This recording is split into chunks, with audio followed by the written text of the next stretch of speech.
Chapters 9 to 11 of Paul's letter to the Romans have focused on the Jews, God's chosen people. God is still the God of Abraham, Isaac and Jacob. However, a day is coming when Zechariah chapter 8 verse 23 will be fulfilled. This is what the Lord Almighty says: in those days 10 men from all languages and nations will take firm hold of one Jew by the hem of his robe and say, "Let us go with you, because we have heard that God is with you." One commentator has expressed it this way: the great husbandman has planted not a forest but a tree. The innumerable trees of the forest can get the sap of Eden only as their branches are grafted by his hand into his one tree, the good olive tree. Christ is the root below the root. He is the root of David and of Abraham. The Jew today still has the veil upon his heart. Calvary's cross is still an offence to him and a stumbling block. Israel is still fighting her long battle against God.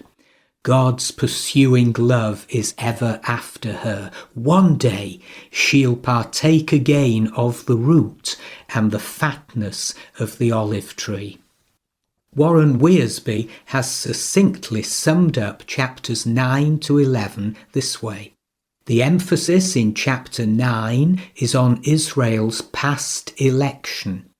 The emphasis in chapter 10 is on Israel's present rejection, and the emphasis in chapter 11 is on Israel's future restoration. God is not through with Israel. Tom Wright, Bishop of Durham, wrote, "The gospel burst on the Gentiles unawares, like someone announcing the end of a long and bitter war to people who hadn't even heard it was going on. Like the extra guests in one of Jesus' parables, they found themselves enjoying a banquet they hadn't even known was being prepared." In chapters 9 to 11, Paul has battled with a heartbreaking problem with every resource which his great mind possessed. William Barclay acknowledges that Paul does not say that he has solved it, as one might neatly solve a geometrical problem, but he does say that, having done his best, he is content to leave it to the love and power of God. When a man asked Spurgeon how he reconciled divine sovereignty and human responsibility, he replied, "I never try to reconcile friends. We must let God be God and learn to live with mystery and unanswered questions." If the great missionary apostle felt out of his depth dealing with such noble themes, no wonder we sense that in Romans we are treading on holy ground.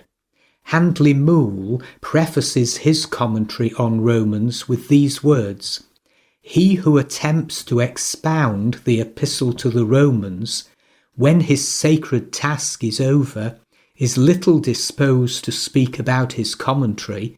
He is occupied rather with an ever deeper reverence and wonder over the text which he has been permitted to handle, a text so full of a marvellous man, above all, so full of God." Here's the breaking news Paul first reported in the 1st century AD. God has unveiled his salvation plan in a single way for all people, for the Jews, ethnic Israel, and for the Gentiles, a non-people in terms of the covenant. It's the righteousness by faith alone plan. The Jews missed it because they worshipped their law, which was meant to be a signpost to God. The problem of Jewish unbelief was not the problem of God failing to keep his word, but the problem of Israel not hearing what that word had been saying. Living late in time, nearly 2,000 years after Paul wrote these chapters, 9 to 11, about the Jews, we can marvel at the modern miracle of Israel. The rise and fall and rising again of the nation Israel is an amazing prophetic sign. Surely Israel's existence as a nation today is a testimony of God's faithfulness and his covenant-keeping character. The founding of the State of Israel in 1948 against all odds is a modern-day miracle. 3 million immigrants from over 120 countries have come to live in Israel, including over 1 million from the former Soviet Union, especially from the Ukraine. Some have queried what was God doing during the Holocaust. He was weeping in pain for his covenant people, weeping like David wept for his son Absalom. The curses delineated so painstakingly in Leviticus and Deuteronomy came true during the Holocaust. God keeps his word even to his own hurt. In fact, God's refusal to abolish the covenant and reject the Jewish people is a sign to all nations of his faithfulness. Like Jesus, Israel was chosen to suffer, to die as a nation, and to be resurrected in modern times. Peter Sukahira argues that the resurrection of modern Israel is to be accompanied by an outpouring of biblical revelation. Israel's acceptance is a trigger event for revelation and revival on an unprecedented scale throughout the world. Messianic Jews are the natural branches that were broken off, now regrafted into the Father's inheritance.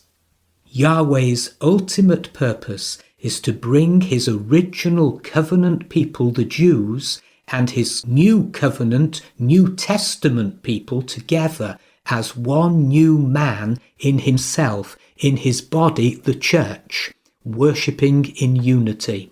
Imagine that, a one new man body of Jews and Gentiles worshipping in unity. Ephesians 2 verse 15. Paul sees the people of God as a single family, Jews and Gentiles. Let me ask you, are you in that family? Are you part of the family of God, born again from above and living for his glory? The godly Presbyterian minister Robert Murray McCheyne was passing out tracts. He handed one to a well-dressed lady who gave him a haughty look. "Sir," she said, "you must not know who I am." In his kind way, McCheyne replied, "Madam, there is coming a day of judgment, and on that day it will not make any difference who you are."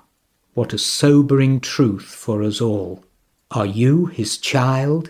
Do you belong to Jesus? If you do, rejoice, because it's not for the years of time alone, but for all eternity.